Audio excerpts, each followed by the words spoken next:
Ma'am. కొంతమంది ఏంటంటే ఒక పెద్ద పెద్ద సినిమాలు తీసి హిట్లు కొడుతుంటారు. మీరు అటు పెద్ద సినిమా పుష్ప 2 లాంటి సినిమా తీసి హిట్లు కొడుతూ బ్లాస్ట్ హిట్ కొడతారు, ఇటు డ్రాగన్ లాంటి సినిమా రిలీజ్ చేసి కూడా హిట్లు కొడుతున్నారు. సో అంటే ఒక మెటీరియల్ ఉన్న సినిమాని ఒక ఆడియన్స్కి ఇది టచ్ అవుతుంది అనుకున్న సినిమాలని అది పిచ్ చేయడంలో ఎక్కడ అంటే పెద్ద పెద్ద బ్యానర్స్ చాలా ఉంటాయి, బట్ కంటిన్యూస్గా హిట్స్ అనేది ఎలా పాసిబుల్ అవుతుంది మీకు?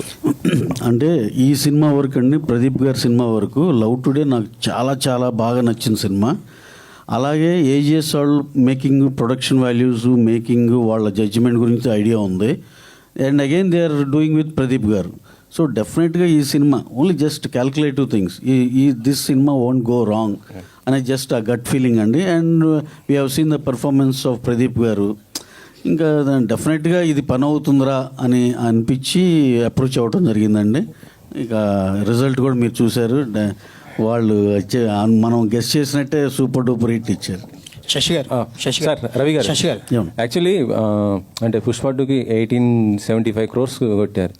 అంటే నెక్స్ట్ మీరు డ్రాగన్ చేయబోతున్నారు, ఇంకా ఎక్స్పెక్టేషన్కి ఎక్కువ ఉంటాయి కదా, బడ్జెట్ ఏ విధంగా ఉండబోతుంది? ఎన్టీఆర్ గారు, ప్రశాంత్ నీల్ గారు. అవును సార్. డెఫినెట్గా అండి అది one of the unique script, Indian స్క్రీన్లో చూడండి, one of the unique script అండి అది. ఇక దాని limit, sky is the limit. అది దాంట్లో అయితే ప్రతి మచ్ ష్యూర్, పిచ్చ కాన్ఫిడెంట్. అది ఎంత చేస్తుందో ఎవరికి తెలియదు. అది మోర్ దెన్ మీరు ఎక్స్పెక్ట్ చేసిన దానికన్నా ఇంకా పెద్దగా చేస్తుంది. అంటే అనుకున్న టైంకి రిలీజ్ చేస్తారా ప్లాన్?